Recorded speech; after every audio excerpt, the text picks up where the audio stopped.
দেখছেন AGT live 24/7। নরক নুগুই তঙ্গ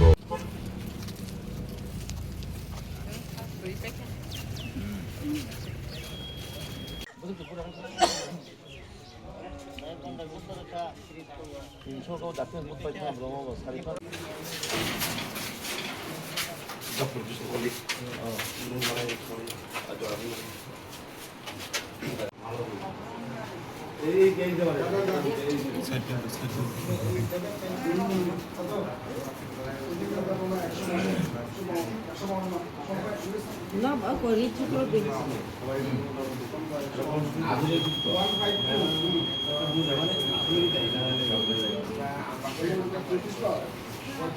এরকম থাকবে হ্যাঁ ছয়টা সুইচ পাবে কটা হয়ে ছয়টা তারা ছয়টা সুইচ পাবে ছয়টা সুইচের মধ্যে আপনার যেটা পছন্দ সেটা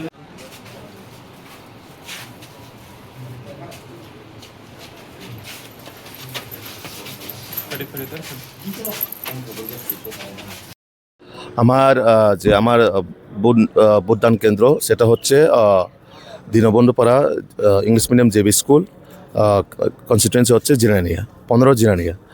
তো ভোট প্রয়োগ করলাম আমিও গণতান্ত্রিকভাবে, যেটা আমার অধিকার সেটা আমি প্রয়োগ করলাম।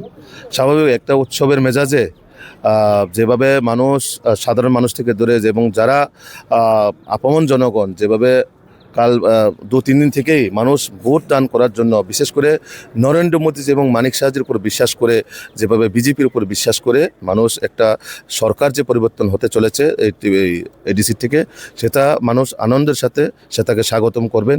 এবং প্রত্যেকেই এই যে গণতান্ত্রিক পদ্ধতিতে মানুষ এই যে দুর্নীতি এবং করাপশন সরকারকে বিসর্জন দেওয়ার জন্য মানুষ প্রস্তুত। এবং আজকে আমরা উৎসবের মেজাজে আজকের আমাদের এই এডিসি আজকের দিনটা অন্তত মানে পবিত্র দিন বলে আমরা মনে করি, কারণ একটা করাপশন সরকারকে মুক্তি দেওয়ার জন্য আজকের এই দিনটা শুভনীয়।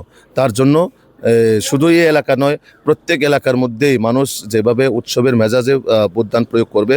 এবং সকাল থেকেই কিছু কিছু জায়গায় আমার কাছে যেটা খবর আসলো, আমার নিজের যে 7 নং ডেমছড়া কচছড়া কেন্দ্রের কিছু ভোটারদেরকে তারা বিভিন্ন লাইন থেকে তাড়িয়ে দেওয়ার জন্য হুমকি দুমকি দিচ্ছেন এবং সাধারণ ভোটারদেরকে তারা বিভিন্নভাবে প্রলোভন দিচ্ছেন।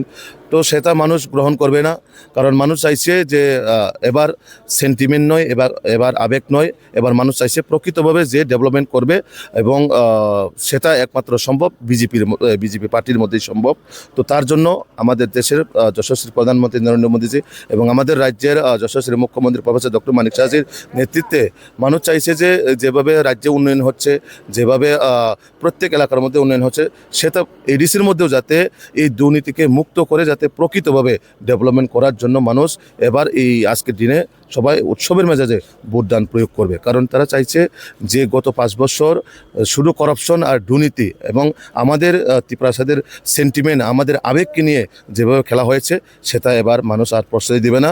এবং আগামী 17 তারিখ নিশ্চিত যে ত্রিপ্রমতা বিসর্জন হচ্ছে, সেটা আর বলার অপেক্ষা রাখে না। চিনি কক্তমা নাইমা বাগুই বেলাই হামবাই। ये न्यूज़ कंटेंट देखने के लिए शुक्रिया। अगर आपका कोई सुझाव है तो हमें कमेंट कीजिए, सब्सक्राइब कीजिए AGT live 24/7। Thanks for watching AGT Live 24/7.